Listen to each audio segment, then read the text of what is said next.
All the royal subjects have arrived. Welcome to the King's Chamber, an intimate gathering where we discuss episodes of King of Drag.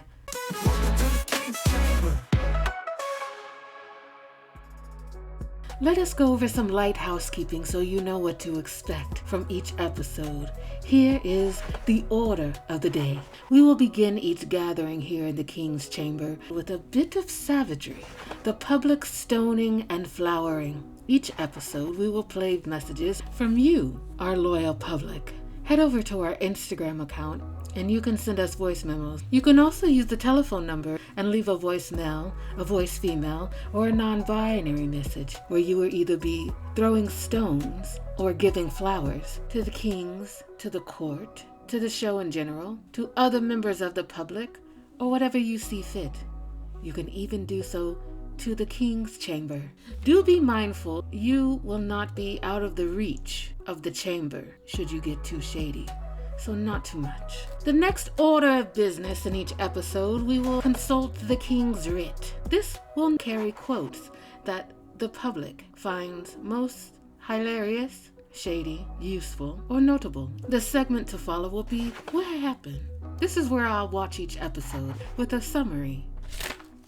And then we shall enter into a segment I call Threading Lightly, where we will gently discuss each of the king's wardrobe from the episode.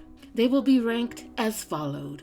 When a king is wearing an outfit ranked as the worst of the worst, we will say string them up.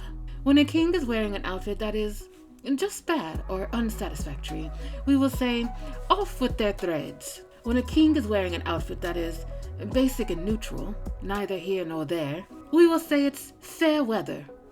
When a king is wearing an outfit that is good, we will say fit for the nines. And when a king is wearing an outfit that is very good, exceptional, we will say that is a fit for the king. This will be just a cute, lighthearted discussion of the threads, not too much. The final segment will be a gulp from the goblet. And this is where we will sit with one another and go over any tea or any interesting bits of information that we find about the kings, the show, or anything in between. We also may go over some news from the realm or hot topics. We'll see how it goes. And this is the order of the day. I want to welcome everybody to this show. I am the overseer of the realm. I am Frequency of Free. I will be hosting this here program. I'm very excited about this show. I don't know much about drag kings. I will admit to you that. And what I do know about drag in general, I have learned over the years from drag shows in person, through RuPaul's Drag Race, people I have known who are drag queens. And I'm excited to learn more about drag kings. I myself identify as androgynous and non-binary. Many years ago, almost 11 years ago now, I was once on a collaboration YouTube channel called Perfect Androgyny with Joseph Hardwood was the host, and we had a number of drag queens and non-binary or androgynous folks on the channel. I identified as a woman, as female back then. Some of these videos are still up actually. Joseph left the channel up for anyone to view. Here's some images of the channel of some of my videos. I'm a lover of art and all things creative. I enjoy anyone who is creative in any way, one most ways, expressing themselves through creativity. I find that drag allows people a medium to express themselves on a number of levels, not just visually. I'm excited. I probably feel about King of Drag how many people felt about Drag Race coming out. I feel that way, like from the first episode of King of Drag, I was like, holy shit, this is so dope. If I were a younger lad, perhaps I would be a drag king. But I'm pretty androgynous in my everyday life. While I do not paint face, I just present how I present, and that's usually I don't even know how to describe it, but as RuPaul would say, we're all born naked and the rest is drag. So shit, we're all drag kings and queens and non-binary beings. So I'm excited to go over this show and to share what I see and what I'm experiencing as I watch the show. I'd love to hear from you guys, have dialogue, conversation. If you have any suggestions for the show, like maybe I should reach out and interview some people. But I don't know. Let's see how this goes. Let's see how King of Drag even goes. But it's dope to build community and I want to connect with people. So let's get this show on the road. And because this is our first episode and we do not have any voicemails, then we will use the Reddit. So let us head over to the public square. These are some comments from Reddit that I saw that I wanted to highlight. Again, this is a segment that ideally you guys will be calling in at the phone number or through the Instagram. Molasses' voice and the way he moves is so smooth. Okay, this is another user. Y'all, I'm still gagged that this is a thing. Like, I've never seen a black drag king before. Now 3? And then there's an entire community? And there are types? I cried a bit. This show is a warm, burly hug. Yes, homie, okay. I mean, it sounds like you might live in boomfuck Egypt, but like, this is why representation is so fucking important, yo. As others have said, the production was the weakest link. I think my 2 biggest points of criticism were the low amount of time the Kings had to prepare the main stage act and the judging section, which was a complete, uncoordinated mess. The boy band act was also a complete mess when it comes to group coordination. But yeah, that's what you get if you only have 90 minutes to prepare. You can't expect anything good with that amount of time. Murray and the Kings were the best parts of the show. They were really entertaining and exciting.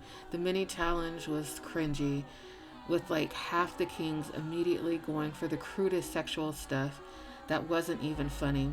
But I get it. They were super stressed. It was their first time on such a show. Minds went blank, whatever. Overall, I give it a 5 out of 10. Production isn't going to improve throughout the season, unfortunately, so let's hope that the Kings and Murray will carry it and we'll get a second season with big changes, big improvements like production, like in the production department. Maybe the guest judges will shine this season too, but I doubt it, because the judging section is just screwed production-wise. I don't think the judges can break through that. All right, lots of opinions. Okay, Big D is quickly becoming one of my favorite drag performers now.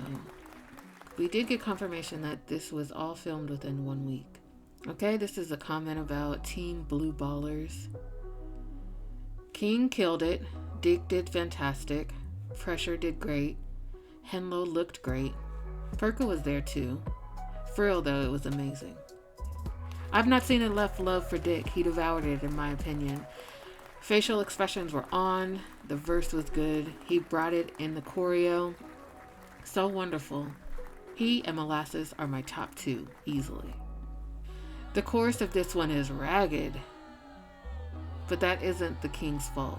Literally just mix it louder, and the audio editing is so strange. Can't blame the budget.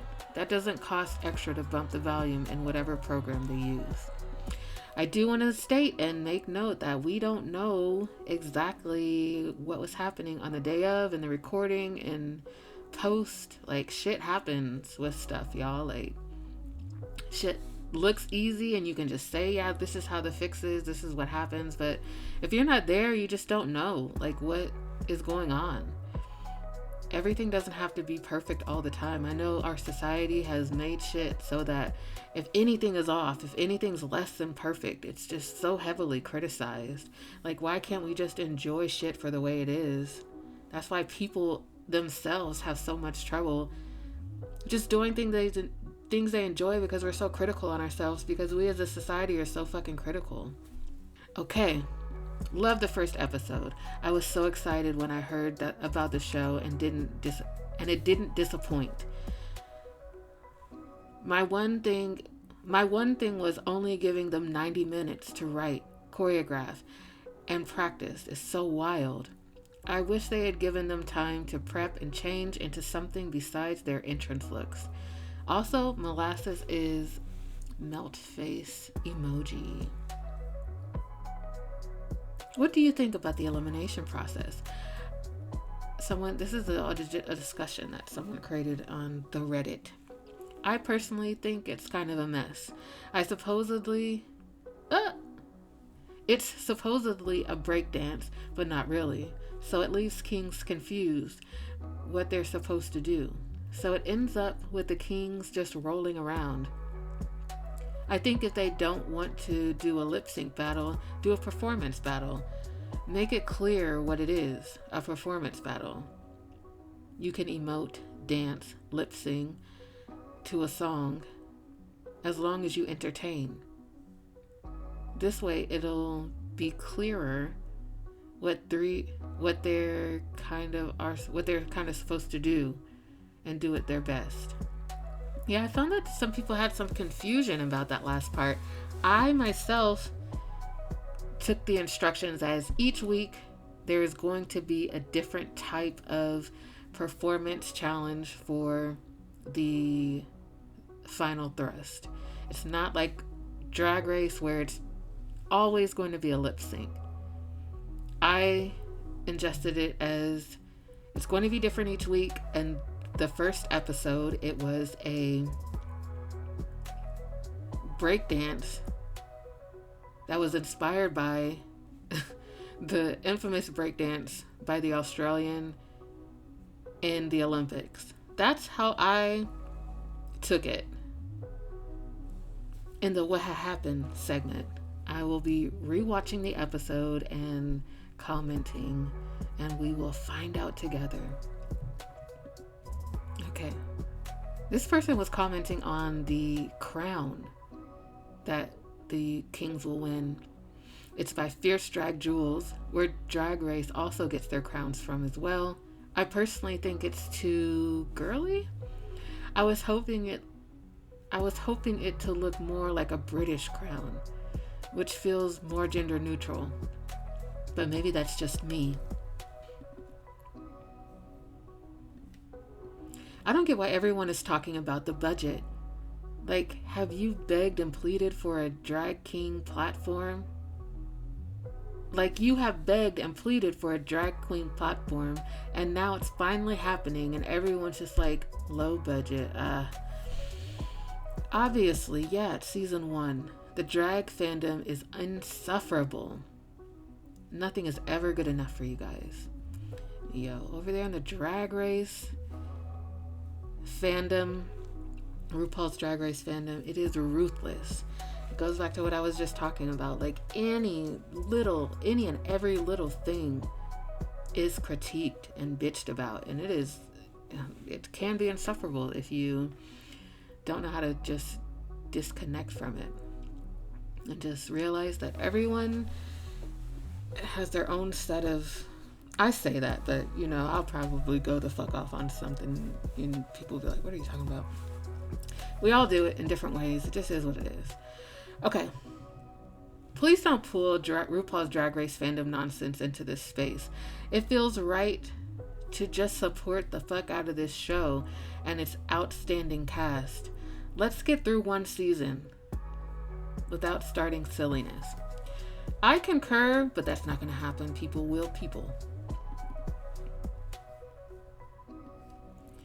So far enjoying it. I realize Reverie does not have anywhere near the budget of Paramount. Just happy to see it. It's delightfully camp. Absolutely a perfect show for what they are doing. And that's some motherfucker who knows how to appreciate some shit. Okay, moving along quite nicely. Now we move on to the King's Writ. Ideally, I'd love for you guys to be commenting below and letting me know what quotes and what you heard from each episode that you really love, and I'd include it into this section, and we'll get a record of the history of quotable moments. Okay, one of the quotes that I loved was when Tuna Melt was being exiled or dismissed from the season. He said, I got my brothers a platform to save free Palestine and an opportunity to uplift and spread ruckus, trans joy. First of all, hearing the word ruckus used in vernacular, that's fun for me. Okay, the next one I thought was quotable. We know this from RuPaul's Drag Race. Love a couch. Thorgy Thor fans know what's up. That's also by Tuna Melt. Love a couch. And the last one I got from this episode was from Hidden Bullfrog. And I'm an expert on off-putting. Okay, let's get into the episode and what happened. Okay, so I saw some people talking about the shameless plugs in e.l.f. Cosmetics. We've seen this over at Drag Race with a number of sponsors, especially in the early seasons. I mean, what was the vodka that was being sponsored? Whatever. There's been a number of ads, and no one's complained about it over in the Drag Race realm. At least not enough for it to be a big deal. e.l.f. is stepping the fuck up and sponsoring this incredible show that people have been asking about for a very long time. Yeah, they're gonna mention it. Get the fuck over it, y'all. Like, that's gonna be my biggest gripe, is this motherfucker's complaining. But yeah, they're putting up money for this shit, y'all. Somebody had to pay these guests. Someone had to pay for contestants to be there because they have to get paid per episode. The set that you see, the rented furniture, somebody had to pay for that. This shit isn't free. Like, think about some simple shit that you do every day in your life or once in a while. Even if you're planning your own birthday party, think of all the logistics that go into that. Finding a venue, finding people to invite, you got to send out the invites, there's so much that goes into planning a thing, and with production there's so much involved that is in front of what you see in front of the camera. So the contestants, the judges, the set, the props, every little thing, all the details to even find a couch. Which couch specifically? How can we get it? Can we rent it? Do we need to pay for it? Where are we going to store it? Do we need to return it in 30 days? Every single thing has a logistical property to it. This shit isn't just, oh, they had XYZ money. What did they do with it? They had to have wasted it. Like, y'all gotta chill. There's so much that happens. Then post-production, you gotta pay people to edit. There's scripting involved. That's pre-production. The writers, they had to find these kings. They had to go through a whole process to find the kings. There was a casting process. They had to hire people to do each of these things. The opening sequence itself, which is so dope. The artists who made the song, I love the opening song and the opening sequence, the opening visuals. And someone mentioned it on Reddit who it was. And I'm going to go look at it now because I thought it was so cool. I love the opening song. That person had to be paid. The person who made the opening sequence had to be paid. This stuff just doesn't just happen. Okay, the opening theme song is by Frankie Simon. And the opening animation sequence was by Irma Fiend, which can be found on Instagram. And they have a really fucking cool page. Like, they have a very clear point of view that I love. Like, you gotta pay people. I understand the type of economy we have. Consumers expect shit for free and expect shit to just be, whatever. But y'all, chill with the needing everything to look so. Alright, so Elf will be mentioned. Just let it. It is what it is. And action! I'm Murray Hill, a semi-famous comedian from Brooklyn. I am honored to introduce to you the world's first drag king competition show. Send the king!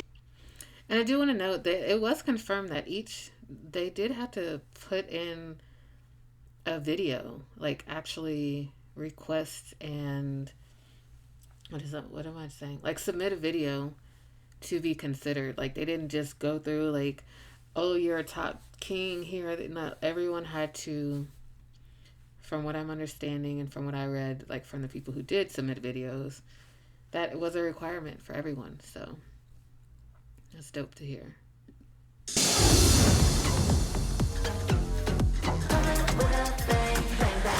Because I know some of these people, I know what you could do. Perka confirms later on that he does in fact know a lot of these kings. Like he listed off the kings that he knew and I was like, God damn. But it's probably a small community, so I'm sure that they've worked together for a minute. I love the slow-mo in that intro part just now with the kings running in. Slow-mo makes everything better. I'm not as like pissed about the production quality as everyone else. Like, that's so fun. The slow-mo of that is so fun for me. Like, it's so camp. The cameras are cool, but the kings are even cooler. There's so many people, so many colors, so many... I feel like I have known dudes like Dick Von Dyke before, like in school and just in work life. Like, I've met this character many a time. There's just so much happening. The price has went up. My experience. So I'm really pretending that I'm confident. Pretending you're confident? My guy, like, killed this episode. And I'm honored to be in the space. Oh, thank you. I'm a whore, but I'll take it. This motherfucker right here, Big D, had me cracking the fuck up this episode. This is a character. These are the type of people in real life that like tickle me and I love being around. Just like true characters, and clearly they are an observer. Like I noted them a few times just sitting back like watching shit. Like yeah. I'm King Molasses, and I'm a drag king based in Washington, D.C. I am constantly trying to remind myself that I am good. With that being said, I noted that a few times in this episode, some of the kings have mentioned something like that, like about self-worth and like needing to remind themselves that like they're dope. And then I have to remind myself that we're all doing that shit. Myself constantly. But like self-esteem and confidence is not the norm, at least in the West. I'm in the United States. Like from what I noticed, like it's not as common a thing as one might hope. How can I set this up so I deserve King of Drag, and I will win King of Drag. There is King in my name. I mean, all of that just gave me Leo energy like a motherfucker. I deserve this shit. King Olive in my name. Like, that sounds like a Leo. Don't worry, this won't be a fucking astrology ass, like, show. For a reason. This is easy. I should have come on. This is a dating show. Two Texas Kings. You were on my list. I was like, Oh, no. if Alexander's not on here, I'm gonna flip a table. My fellow Texas King. This looks fun. Like, how they have the kings just kind of, like, doing their own thing, walking through the workroom, or maybe this is just I'm not on the second episode yet, so maybe this is just the greeting space and they're going to transform it into a workroom. I don't know, but as they're walking into this room and walking through this room, it doesn't seem as produced as other reality shows, but obviously it is still a television show, so there is some production, but it doesn't seem like the conversations are like, hey, you go talk to them.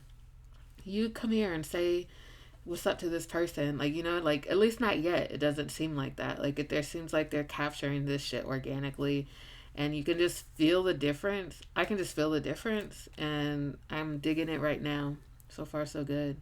Bring drag kingery to a wider audience. Texas represent. That's dope. Like, I've never heard of a drag king brunch.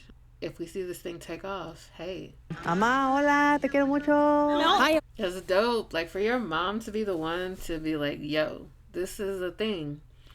How cool is that? And especially in, like, in Mexican culture. That's dope. Come through, mama. Nice to meet you, Charles Gale King. Is this Team Latino? I felt like I couldn't be me there, which is why. Yo, the trans representation on King of Drag is heavy in season 1. Let's go. I don't know if maybe that's why it needed to take so long for the show to be able to develop, because I mean, I hate to say it, but maybe like all of the trans representation that has gone through the Drag Race portal from the years of reputation that it has been built up from that show existing, and you know, gradually people had to just get used to, by people I mean the public, GP, general public, they had to get used to what the fuck drag kings were. Then slowly, like, the trans community was being introduced through that portal, and now it's become more popular, and it really popped off during Sasha's season when like literally the whole cast basically almost came out as trans. And like, so it's really, I mean, before that there was trans representation, but I mean, it like popped the fuck off during that season. And I'm not the type of person who remembers like season numbers and shit. Like, y'all know what the fuck I'm talking about,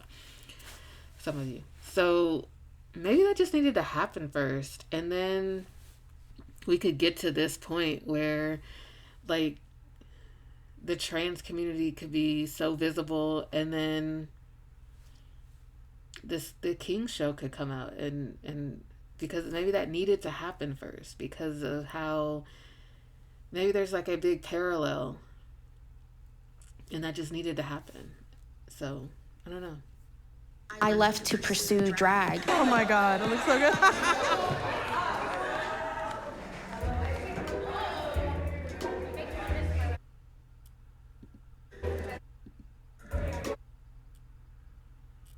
Like, this outfit is really intricate, and like, to me it seems to be playing on like some streetwear. I love the colors, and there's just so much to it. It's so unique. It's so like well thought out on many levels. Like, that's really super fucking creative. My name Joy, also known as Henlo Bullfrog. Joy is from Philadelphia. Henlo was stolen by the fairies at birth and dropped in a frog pond for 30 years. Okay, Henlo Bullfrog run a season of Skin Wars, has worked on Drag Race, worked on Dragula, worked with BuzzFeed, and is the drag son of Saphira Crystal, the runner-up of one of the seasons of RuPaul's Drag Race. Let's proceed onward. A king in the South. The fucking awkwardness that is Percocets, the authentic just presentation of this being is so fun for me. And like, homie, I get it. I resonate with this person. A little bit of a... Also, it's great. I went to Percocet's website and was looking at the performances. Like, they have a dope website, first of all. It's like on the header of the website, there's some performances, like, and then I went to their Instagram. What a great performer. Like, I would definitely go to see a show. I would go to see any of these, well, most of their shows. I would go to all of them just to be, enjoy and like see what everyone's about. Let me not lie, I wouldn't go to all of them. I mean, I would if I was like in the vicinity, but on purpose, I would go to a few of theirs for sure. So many familiar faces. That's a big leg up, you know what I mean? Big T playing in their hair like this is just tickling my ass. Like, I do that shit in my real life. I've not figured out, I never even thought about it, like why I do it, but this shit's hilarious. It's probably like me petting myself for comfort. I'm feeling some shrinkage in the dick department. Okay, I have got to address this, and many people I've seen have been addressing it. For me, all the dick jokes and the dick references are just annoying, but I find that shit annoying IRL. I even find it annoying in the drag race community where, like, even on drag, like how, I think Ginger actually did it recently, where she would, like, tap her proverbial pussy and smell her fingers. She did that recently. And some of the queens do that, and some of the queens, when they're dancing or lip syncing, they'll like tap their pussies. I'm like, no motherfucker I've ever met, and granted, I've never met every motherfucker in this world. In my limited experience on this planet, I've not seen women or females tapping their pussies.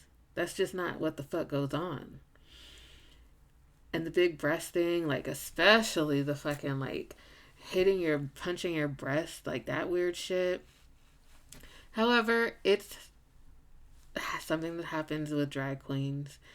I guess what's big, I need a king, a drag king to like be a consultant with this shit and like help me, like what's normal in the community, because I'm learning this shit probably with a lot of you. I don't know what's normal for drag kings. But the dick references, I get it. Like, I guess each gender is just trying to overinflate how they see the other gender. I guess. But I'm just not a fan of all the dick references. I've seen people comment on it too, and it doesn't seem like it's... But whatever. But I also wanted to mention that, like, this shit's happening on both sides. Like, all over the spectrum. That it's just something that happens, and maybe I just need to get the fuck over it, honestly, because it's definitely not that serious. But it's something I took note of, and I was like, I need to comment on this shit, because what is that? So I'm sure someone will chime in and we can discuss it as we gulp the goblet on the next episode. Hey, it's Drag Dad. I'm so excited. I'm the shortest one here. So now we need to have something where Murray Hill and RuPaul are interviewed together or somewhere together so that we can have a drag mom, drag dad photo op something. Because mom and dad are here. This man cave will be your work. It's a dream. Okay, so he just says it. This man cave will be your workspace. So, got it. I didn't clock that the first time I watched. I'm assuming they're going to be moving some of this stuff out. We'll see. Again. The show for a long...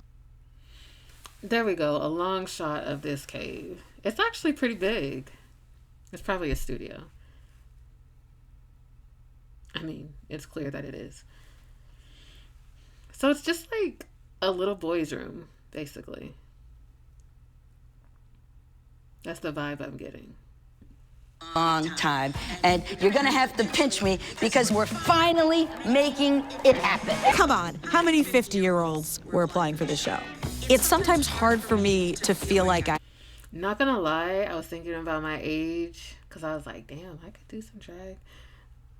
50 is nothing. That's what's up. Like, represent. Let's like crush all these bullshit stigmas, yo. Like age, gender, location, ethnicity, all this shit. Like, be you, you know? Like, that's what's up. Represent for everything and everyone. Let's go. And it's probably likely that King of Drag will continue to represent for all ages and like everything and everyone, because it's just so... I can just tell it's way more...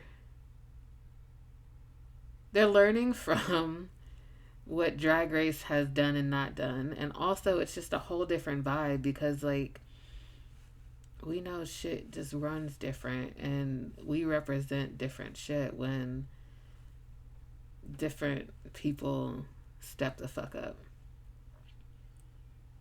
like is very masculine run over there at Drag Race, even though it's a drag competition for drag queens. But let's keep it real, like bros own that shit and run that shit.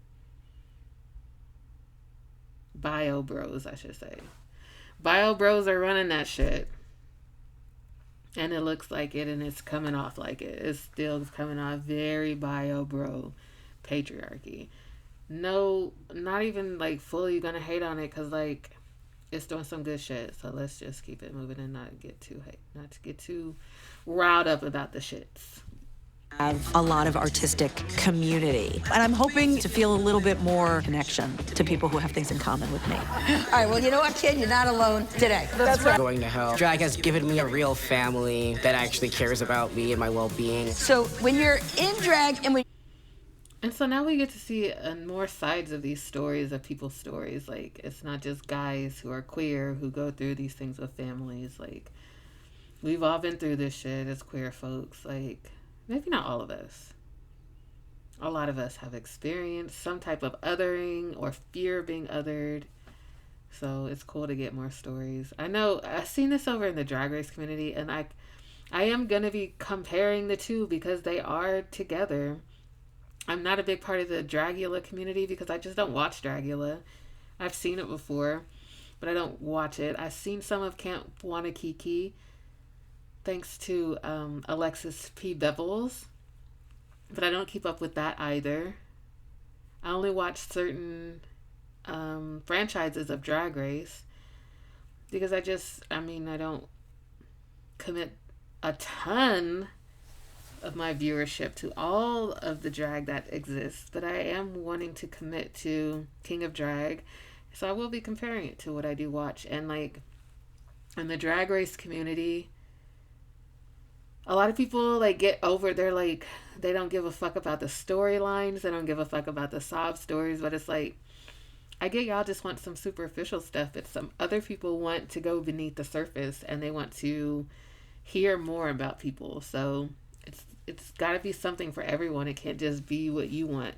That's a reminder to me too. It's not just what I want. So drag, is it a completely different persona? Out of drag, I am very like femme, like high femme. What? Yeah. But in drag, this is what you get. All right. I love that about drag, how like vastly different. And some people are the same. Some people are like complete fucking opposite personas.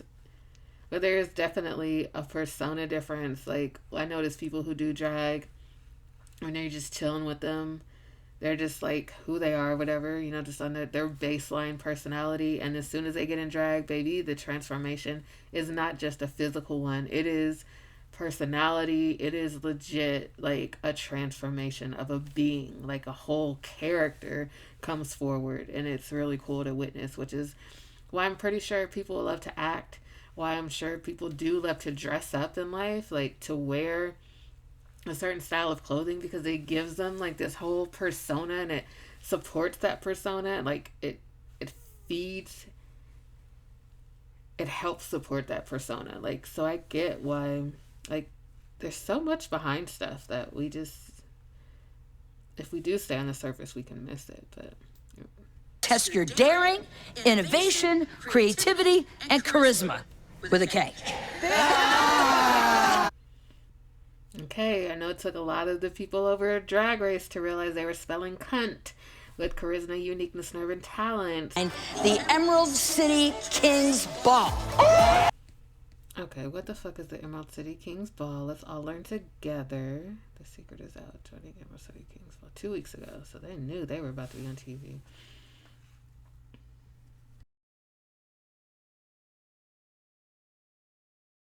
The winner of our competition, Velvet. It's an annual international drag king festival. So it's not a competition, it's a festival. And it's international. That's fucking dope. So we're gonna see this blow the fuck up, legit. Like, bet. Okay, this is what's up. But I want the crown. I want that scepter. Give me all of it. Hey, government's gonna take about 60% of that, but you know what? is more than what you had before. This is what's up. Like, yo, all those sponsors and prizes, and I'm guessing they're gonna have more prizes throughout the show. Even if not, like, that's a shit ton. Like, that's really cool. They've lined up all these sponsors, like, done so much. Even already connecting with people outside of the show, like the International Drag Drag Showcase. Like, they took the time to, like, make connections so that this is, like, a fully set up thing, like, within the community on so many different levels. This is why y'all gotta chill sometimes, because there's so many connections that have to be made, that are being made, and, like, that's so dope. Elf is about to step up. Like, I have a feeling their company's probably gonna do a lot after this. Not me watching this the first time thinking that this right here, like, it was just a preview and it was over and I had to double check, but there was more time left. Known as the Weenie Challenge. Your first. All right, we got more dick jokes. Weenie Challenge. This what's up. All right, cool. It's unique. It's part of the culture, clearly, the drag king culture. So I'm embracing it. I'm cool with it. What does this say? Oh, pressure. That's what's up. Full on branding. Weenie Challenge. That's what's up. Winner of Alaska's Drag Queen of the Year, Tenderoni. Hello. I just heard that. Not Alaska's Drag King of the Year award. Is it a big thing in Alaska? Yeah, so I looked it up and they meant Alaska Thunderfuck's Drag Queen of the Year award, not Alaska the state. Respect. Oh my God. Like the list. This challenge will receive a special. The level of people that they brought in for this, even season 1, and I gotta admit, like, even season 1 of Drag Race had, like, some pretty notable people, like, who stepped up and saw the vision from season 1. That's so dope. So both of, like, people do recognize and people are interested in, like, stepping up for community, and we cannot forget that. So, like, props to everyone stepping up for season 1. Advantage to be revealed. Go! Okay, it's a trading card photo shoot, so they are going to take photos of a sport, whether it seems like you can make it up or not, and they will use it for a trading card photo. So, they're willing to, like, wait to get nothing. You better get in there. This might want to be bigger. Anybody want? Okay, so, I mean, I like these creative challenges because these are the types of shows I like where people are using artistry.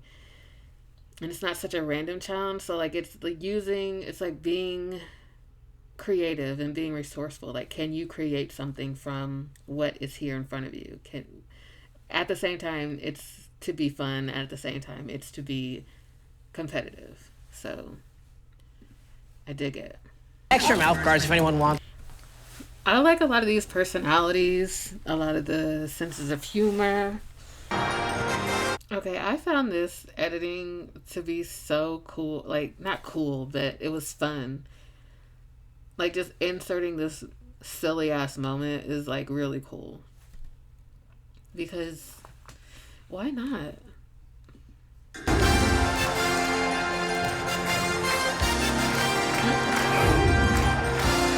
Hello, very rarely. I mean, what's happening here? So they have a cricket thing.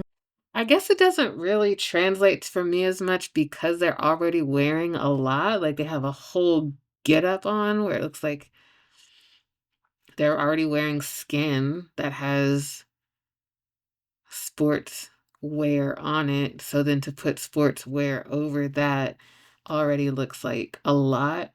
I didn't even see the jockstrap in the hair. Is that what's happening? So I didn't really clock all of this because it's like, yo, there's so much already happening. He is. Would Henlo know sports? No, absolutely not. Would he put on things completely wrong? Yes, of course he would. And with the storyline, it kind of makes sense. But then you gotta be clocking all the storyline, like, and it's the first episode, and we're like, for me at least, like, I'm taking in the background, I'm taking in all these new people, like all these new names I gotta remember, I'm taking in everything is so bright and colorful, and there's a lot happening. So to think people are gonna remember that you're Henlo, the bullfrog that was spent 30 years in a pond to spawn, and then you came out through a sarcophagus or something in Philly, East Philly. I remember this because I wrote it the fuck down 2 days ago. But like, not everyone's gonna clock it. And then so you, in your character, Henlo the bullfrog, you're like, would he put this stuff on wrong? Yeah, he would. But are we gonna see that and remember that while you're taking this photo? I don't know, homie. I get it. Everyone's like caught up in the excitement of all this. So like, and again, as someone mentioned, like it's all happening in one day. So like, there's a lot processing to process. King Percocet! So arm guards or shin guards on the arm. Something, I don't even know what the fuck that is. A helmet. I really don't know what that is. There's just so much happening in these photos, and like none of it is a cohesive sport. It's just like sports objects and people just grabbing a bunch of them and like doing what they can with them. At least theirs is color coordinating. Like, I feel like there needed to be a few more instructions for this mini challenge or this wiener challenge. Like, create a postcard or a playing card, make up a sport and make a playing card for it. So like, get some duct tape, get some spray paint, and like create, like make a sport. That would have been more exciting, because this is just motherfuckers grabbing shit. He's an auteur, he's a maker, he's fabulous, he's an art. And I love that for you, but it's like, who has time to see that from, like, that your still photograph is a character of with all this that you're describing. I mean, it's dope that you did all that though, but how does that translate in a still photo? Like, on the back of the playing card, if it like had a description written, a bio of the character, but like they don't have time for all that. So like, it's just not translating for me as a viewer. But again, it's fun, it's chill, but like, I don't know how to feel. Situation, I'm having the best time. This looks like they look like a goddamn like king, like vampire that mated with Elvis. Like, this character is really unique. I'm here for it, but also confused by it. I put a little, and I know that since they did this like in one day, that this shit like took forever. Just to shoot stuff, y'all, takes so long. Production takes forever. So like, we gotta give this some grace to these motherfuckers. you step. Thank you. That's your balls. More ball jokes, cool. I like that they have like these guest judges, and even in a mini challenge, and then they let the guest judges have their say, so it's not just like one person deciding shit. Okay, so like even on this level, so they had to know what the mini challenges are. Like, just to think, you got to write the mini challenges and know that you're going to use that to lead into the main challenge, and then get 2 different judges to come in to be the voice, so that each is picking a different one. So it seems fair. It's not just one person making all these choices. And then you're picking 2 different people, because you know that the main challenge needs to have 2 different leaders, because you're having 2 different groups. Like, there's so much behind all this so that means you're paying writers to do that. You're paying someone to structure the show. You're paying someone to come up with the format. You're paying, like, each of these things, like, on different levels, like, have to be planned out. So when people are complaining about shit, like, chill. Like, even the prop right here, these dumbbells, somebody had to make that. They had to go find the foam, or this actually looks like spray painted cardboard. So someone went and found cardboard somewhere, found some paint somewhere, some tape, some glue, and made each of these separately. Found a bar of some sort. That could be from like a lampshade. They took the lamp off of it or something like that. There's some places you could find a bar like this, or even just like something from the Walmart or some shit. We don't shop there anymore. Anyways, you could find a bar like that from somewhere. They made these. We know that this is a shelf hanger, but somebody had to go source all of these things and go find it, go put it together. Like, this shit took time, y'all. Legendary DJ Larry T. Okay, Larry. He's worked with RuPaul, Scissor Sisters, Peaches, Amanda Lepore. Okay, DJ Larry T. What a resume. Okay, so DJ Larry T wrote Supermodel. Working as a group is also my strong suit. The leader, but I don't know enough. That's one of the few times on reality TV I have heard someone say that that production has cut in someone saying working as a team is a strong suit of mine. They always cut to and add people saying how much they don't like working in the teams and don't like working in groups. So that's interesting. I like that they put that in there. And I find that most people don't like working with teams. King Molasses and Charles Galen King, you get to choose your bandmates. Captain, if the team doesn't do well overall, it's kind of your ass.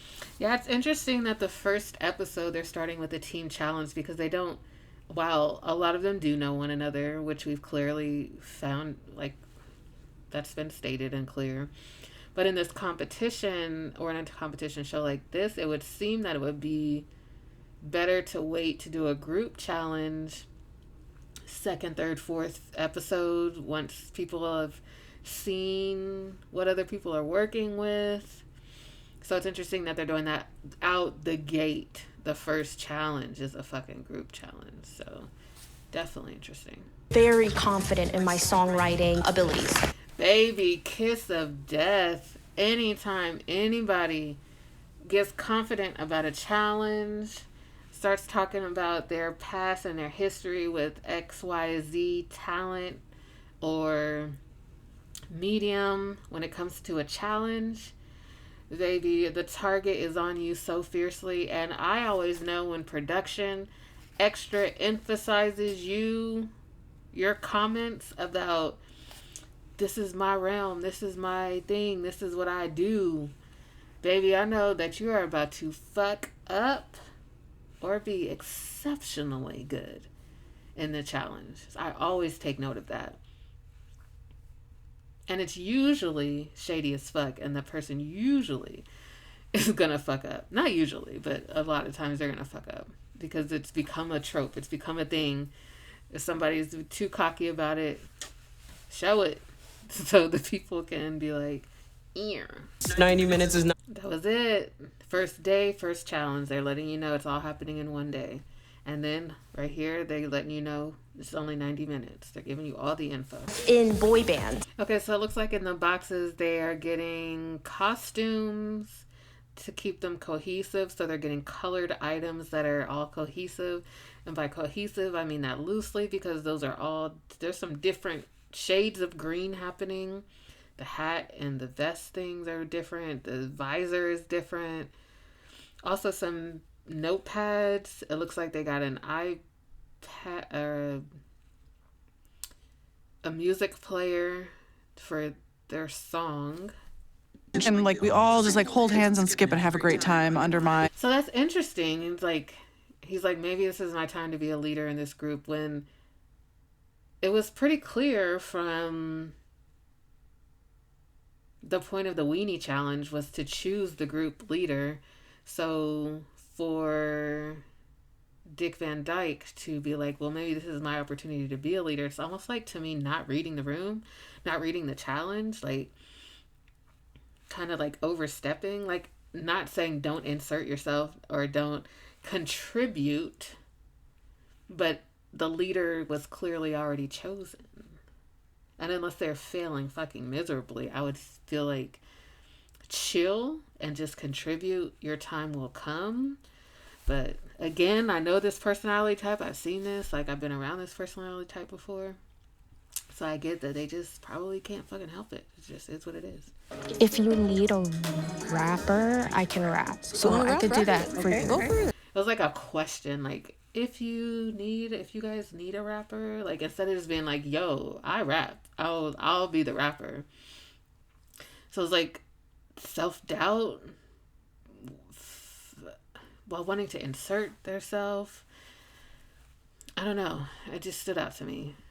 Challenge. I'm a songwriter. I'm gonna write a fire verse. Right. So like right here, you're in it. You're giving it. Like, this is what the fuck I do. I'm gonna write a fucking fire verse. Like, I'm a songwriter. I do this. But when in a group, like, you're just like, well, if you guys like need a rapper, I could do that.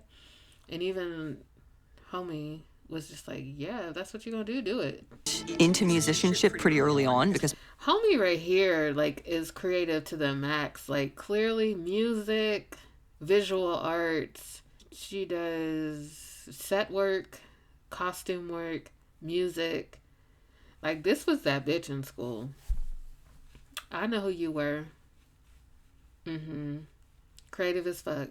Going in the middle, because who remembers the middle verses? See, it gets silly when people start to try and, like, decide, I'm going to go in the middle because no one's going to pay attention, or, like, I want to go in because people are going to hear me more. Like, you're in a motherfucking competition, so people are paying attention to everyone. So, like, just go and be great.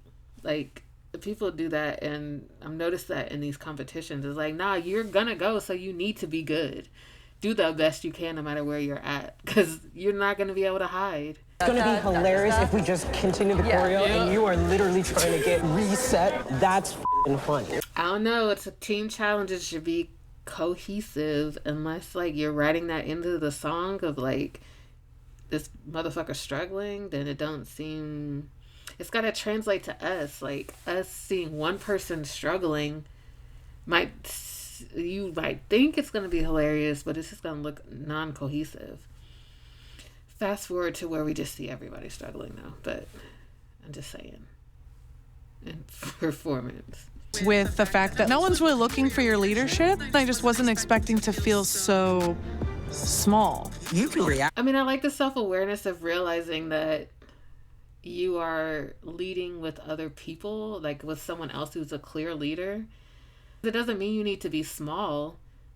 It just means shut the fuck up sometimes. Like, you can still be a leader and be in settings where you're following people. So it doesn't make you smaller. It doesn't make you any less of a leader. It means in this thing, in this moment, in this time, in this project, you're not leading in the way that you are just the only person making a decision or the head decision maker. And lastly, please welcome the legendary director. Damn, you know what? I haven't been paying attention. This is the royal court, but is it the permanent royal court where they change? Are people changing out? Paul Big! So when they were saying all of these guest judges that are going to come in, and they, you know, that long list of amazing people coming in. So are they going to be guest judging like the weenie challenges like we saw earlier? Or is this panel of judges going to be changing? I'm sure I'll see when I do episode 2. Just a curiosity of mine for the now. Showbiz. I want to see the core. LOL at homie talking into the mic. That's just part of their outfit. That shit's hilarious. Some dancing, high energy. So they're wanting choreo, like gags, all this stuff, baby. I don't think we're gonna get that on this episode, because I know these motherfuckers are tired. Sasha Velour, are you kidding me? I'm freaking out. Wait, did they not know that who the judges were gonna be until they got out on the stage to perform? That would be interesting, to just come out and not know who's gonna be out there and you just start performing. For trans rights. Okay, that was more memorable than the last one. I got a sense of who they are. Even got a city and state. Got some dance moves. Now we are going to talk about, like, somebody in the public stoning in the public square earlier. Somebody threw some stones about the mix of this track. For people who don't know what mixing is, what the mix, and it might even be the mastering also, because the volume isn't together, but It's just making sure all the levels in the song and all the parts of the song, all the instrumentation, the vocals, the effects, that everything is where it should be as far as sound and leveling and the placement, the panning, that everything is where it should be. And it's clear that they made this track and then I don't even know how they did that. But it seems like, I don't know how the fuck they did it to get it this messed up, to be honest. Figuring it out. It's too old to drag. Okay, listen, there was so much character in that. And I mean, like, it was the character that was doing the rapping. They were rapping from the character. It was silly, dance moves. I'm the one you copied from.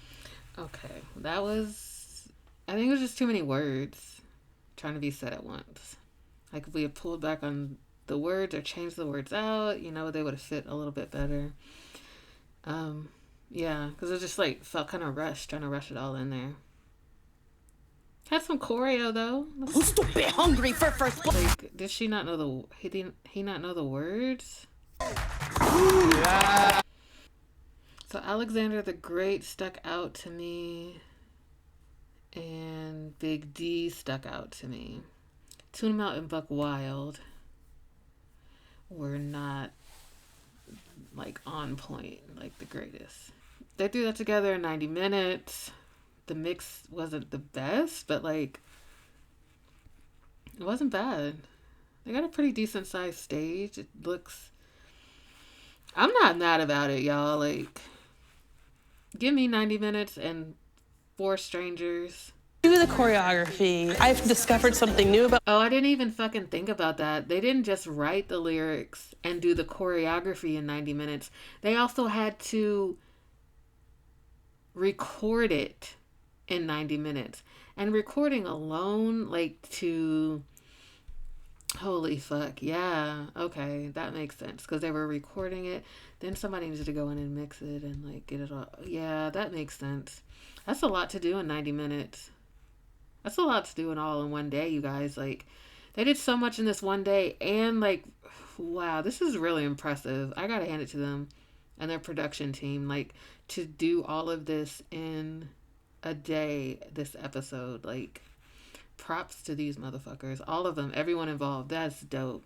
And I'm worried that I love seeing people like Big D and people who, like, later in life, like, shine so fucking bright, even if they feel old or feel older or feel like their quote unquote time has passed. She never said that. But, like, I love seeing people thrive later in life. She did that shit. Beyonce, so I think we're okay. And okay, I like hearing people talk about what they would have done better. Like, they can point to and recognize where they maybe, like, with more time, or if they did it again in hindsight, would have changed things. Okay. Say hello, let's go. Okay, homie, introduced the self, propped up the self, and for real, legit did what the fuck he said he was gonna do and introduced everybody. Even passed the mic properly. All in the flow. Definitely learned about, okay, did it. That's what's up. Clearly has made music before too, but didn't feel the need to say it on screen, or producers didn't cut it in. Up in the sky, blue and... Okay, I'm not upset about it being a singing thing. I think maybe some words were forgotten. Not a lot of intricate movements, just like moving back and forth and looking. Like, pretty meh, but, like, okay. It contributed. What'd it do? Yo. All right, homie got stage presence, did have a gag. Came out strong with the gag. Good lyrics. Learned about you. Got some cockiness, got some swag. Got some dance moves. Clear confidence. That's what's up. I dig it. Okay, I learned that he's an alt queen or an alt king. can move, but doesn't consider themselves a dancer. But that still like gives me some hints like, all right, you can move. It's silly, quirky, political, got an astrological sign up in there. That was pretty good, and it flowed pretty well. The only thing was the splits. Like, damn, homie. And then for them to knock them for that, because I honestly think Buck Wild should have been like lower ranked than that. But I get it. He missed the splits. Whatever. Because then he's like even still playing with it. Like he was still on the ground, like made it humorous, like and still figured it out. Also didn't bust his knee wide open, which I could have got some points for that. Dick Von Yeah, Henlo don't look like they know what the fuck's going on. So that makes sense for being in the bottom for me. Oh, you make me wanna. Henlo looks scared and like confused. That makes sense to me for the placement. You do that thing. I can see it on your face. Okay, definitely had a flow to it. Good lyrics. I think it's because the movements were too simple. Like it wasn't, it was just kind of standing in place. Like the performance-ness of it wasn't the most amazing, but yeah, definitely solid. Also, DVD Dick Van Dyke has confidence, so that was good. Has mastered their inner wing. So it's nice to see it's a beingness. And it's... I mean, touche. Like, the more standardized way of saying that is, like, your confidence and, like, how you connect to, like, owning all of who you are. And for sure, King Malaxis has that energy, that type of grand swag and confidence. I'm agreeing. These judges are on point. Yeah, they're clocking it all. Reverie is global, and there will be queer kids in Nigeria watching you right now on this show. All right, let's talk to Alexander the Great. I love that he just said that shit because for real, like I was thinking about that when I was like exploring about the show, and I was seeing so many people from around the world trying to watch Reverie, and they were having trouble like logging in or even accessing the show. And I was like, yo, like this shit's worldwide for real. Like it's international, and people are you just never know who's watching. So yeah, that's dope. Getting this feedback, I know that everything that I've worked for is going great, and I'm meant to be here. Okay. Yeah, legit, homie. Like, you rock that. You another one with like clear confidence, clear inner confidence. Like we all have doubts and shit like that, but can tell like at some point you've done some work. Like when you hit the stage, at the very minimum, when you hit the stage, you forget about everything and you just fucking go hard. Big D. Wow. Thank you. Yeah, Big D's given like Jack Sparrow, but like older, more chill, but still quirky. Just an idiot up here. Went from being picked last to top of the barrel. Like, you did that shit, Big D. I've seen you perform your own music live before, so you can get a little bit of leeway for that. Nah, Mr. Judge. That's what we're not gonna fucking do. And I'm sure they probably said something to you about it off screen, but we're not about to take your performances outside of the show to be considered right here, right now, because in this actual performance, Tuna Melt did not do great. So there's no leeway because they performed great on stage. And you've seen that shit before. We, the audience, ain't never seen that shit. And it's about here and now, right? Like, what the fuck you're delivering right now. So, nah, fuck that. Oh, I feel the confidence was missing. I also think a little bit more confidence would help. I feel like I just let everybody down. Dang, that's interesting. I didn't note that. They didn't mention the lyrics. because they were actual, like, there was a lot in their lyrics. So, So that Sasha. also means they didn't cut much out of editing when they were doing the editing of the judging work. So that's good to know, at least for this episode. Please name. There were 3. Ooh, I love that they have a group of judges and they are all having a say in who's winning. It's not just one person, which is fine that it's one person, because in RuPaul's Drag Race, the show is called RuPaul's Drag Race. Although I even question sometimes in RuPaul's Drag Race if it's really just RuPaul's say, and like because we all know he has that tiny thing in his ear. I wonder sometimes if it's not Farron, whoever, and some of them like legit behind the scenes making the actual choices and making RuPaul have to just speak them. But sometimes I wonder. But anyways, it's really cool to see a group of judges judging as a group.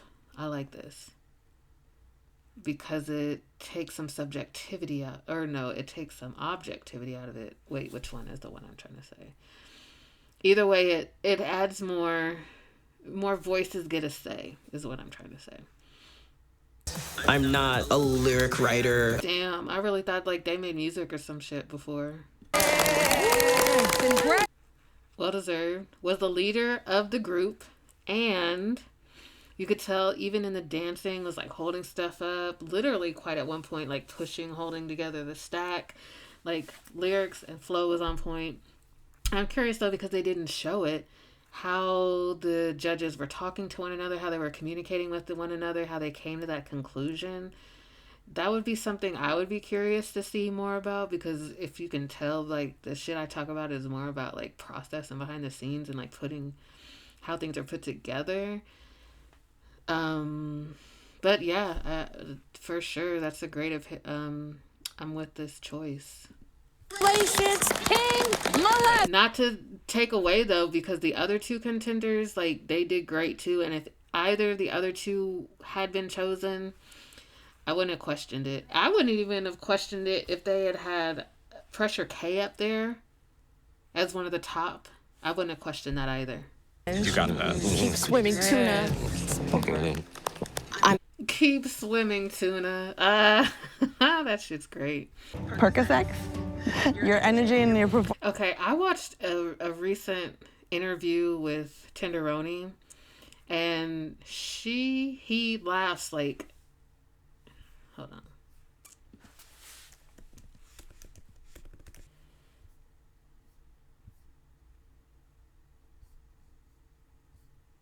Himself. So I'm going with he.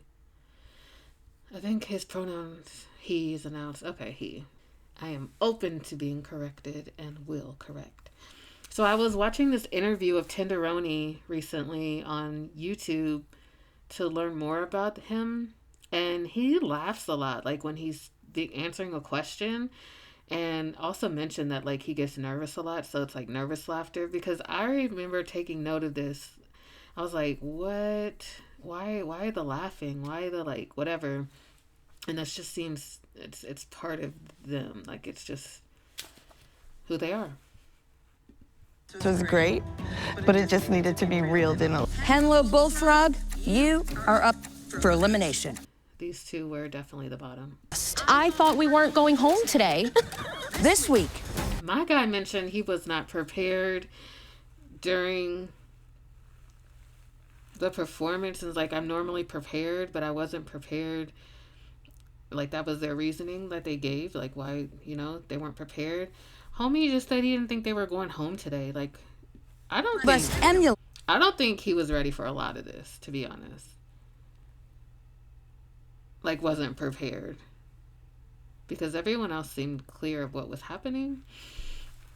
But neither here nor there. We're here, and they look terrified standing up there, not gonna lie. Each week, the bottom kings must go head-to-head in an elimination battle known as the Final Three.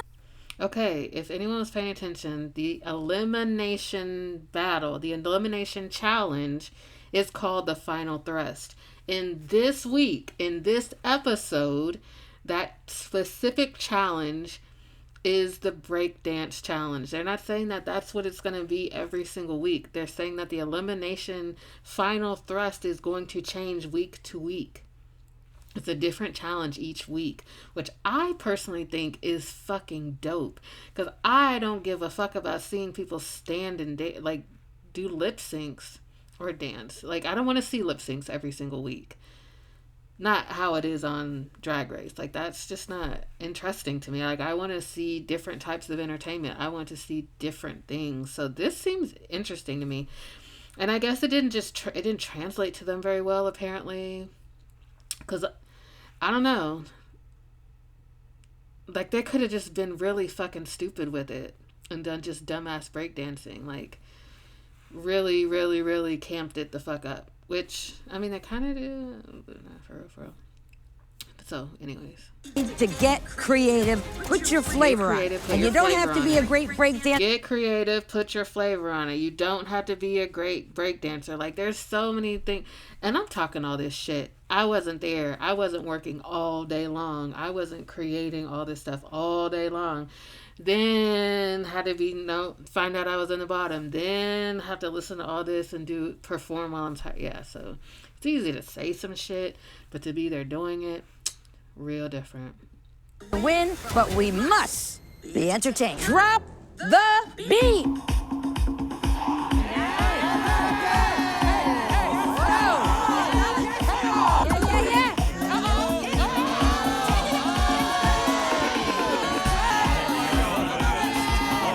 I'm not gonna lie, that was a hot ass goddamn mess. I'm not gonna lie.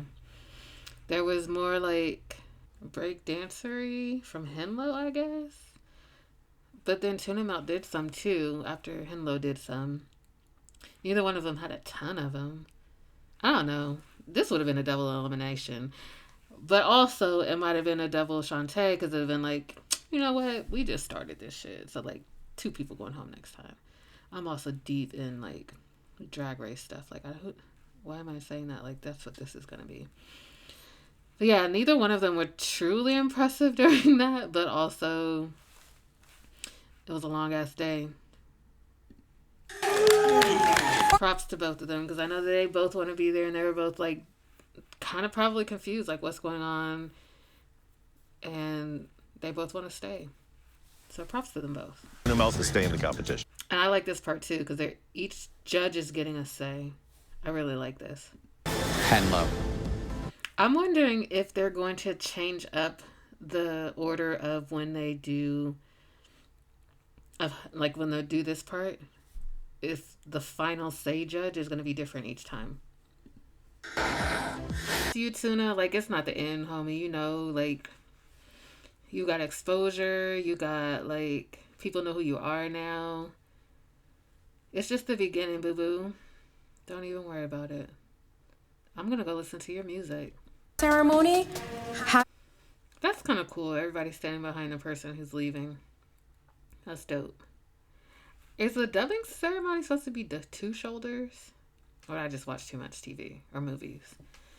But, like, I mean, like, maybe that's knighting, where you do both shoulders? The sword on one shoulder, then over the head on the other shoulder? Whatever. Doesn't really matter. I like this setup. Even the judges were up there. I'm just now clocking that. Or at least homie over here was up there. All of those kings behind me felt like $1 million. We did it. We made it through the first. I think that was such a great episode, like a great introduction to a series, to a season. Like, I just rewatched the first episode of the first season of Drag Race, and y'all, it was crunchy as fuck. The filter is wild. I loved the production. I loved the quality. I didn't have any issues, but I'm not everyone. So I just speak for moi. So now we're in this segment called Threading Lightly. And I'm not familiar with drag kings, so I'm not familiar with like what's considered stylish for guys. To me, men dress boring. They always wear some form of a collared shirt or a t-shirt and slacks, jeans, or dress pants, or shorts. Dressing up in men's fashion is some form of a suit. Different fabrics, different cut, always a suit. anything that's like basic, a suit or something that can be styled, I listed it as off with their threads, because I'm like, you can get that. That's like everyday wear. People took time, had something custom made, even though I will say I think that King Molasses' outfit it's for his Nigerian culture. So to me, it's probably like just dress up wear in Nigerian culture still looks tailor-made. The guys I put over in Dress of the Nines, they put a little more effort. I think Buck and Perk put more effort into their outfits than the people I put in Off with Their Threads, because they're more like streetwear, everyday wear. But I still just put them in the middle of the pack because it's not like super wow. Okay, let's move on to our final segment, Gulp from the Goblet. I just want to talk about some things that I've learned, some gossip, some tea. I thought it was pretty cool. So much of this production was created by drag king. It's directed by a drag king. The casting was done by a drag king. The title sequence and the title theme song was done by a drag king. Keeping the shit in the family. That's dope. Like keeping it queer. And on a drag king show, why not represent drag kings? I love to see it. So as of now, episode 2 is already out. I haven't seen it yet. I'm going to record and finish editing this. But if I see any solutions for Reverie for international viewers or anyone who's trying to view, I will put that information in the description box. So I was listening to an interview with Jackie Beat and Courtney Act about a week ago, maybe longer. And Jackie Beat was talking about how Drag Race has destroyed drag, just like how gay pride has messed up being gay. And their reference was like, because it's so because it's so mainstream now, it's not as niche as it was. It's not as special as it was. And to that, first I'm going to say, well, like, if the point is to be mainstream, if the point is to be seen, if the point is to be a part of society and integrated into society, where it's just like seeing a cis male and a cis female that are just existing and don't need to have like special attention called to them all the time. If we want to just exist with society and flow with society, then at some point it's just going to be integrated into society and just be normal and not need to be like sacred, because you'll just be able to be yourself and you're sacred to you. And hopefully we get to the point where a lot of people are, but it's just like, I enjoy your uniqueness. I enjoy the unique parts of you that are you, and we'll realize that every single person has really unique characteristics to their beingness. And we'll just start, just interacting with humans like humans. An individual that's in front of us will interact with them individually and not just see them as this grand group of a list of differences. So I get what he's saying, like, because Drag Race, because gay pride, it's not as being queer, being a drag queen, being in drag at this point, isn't as special as it used to be, but it is still, if you are doing it to express yourself, if you are doing it because you love it, then it shouldn't matter. But I get that, because it is, it's about money now for some people, and it's hard to do it just because you love it, because it is about money. To me, it's more about capitalism ruining shit than anything else. But I'm also curious how a drag king show is going to both help bring light to drag kings, and if it will go down the same route of you'll see an influx of people becoming drag kings, and old school drag kings becoming bitter and mad about the drag kings that come up. They're like, oh, they're just doing it because it's a show. They're just doing it because money is involved. Like, I'm curious to see how this is gonna all unfold down the line. All in all, you know, like, just like with drag, like, I'm still excited about drag of all kinds. So, like, everyone's gonna have their own view about it. But I am curious about how, when it gets more mainstream, how drag kingery will change, which is a conversation for actual drag kings. Like, I would love to talk to them about it in 2, 3, 4, 5, 10 years. I also want to share that I learned that Perk and Pressure K are drag brothers. They share a drag dad.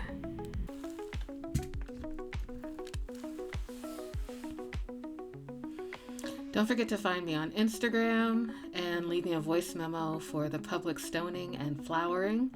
And if you have any gossip or anything you want to talk about for the gulp of the goblet, like what kind of tea you guys have, what's up, and anything else, anything that I may have missed.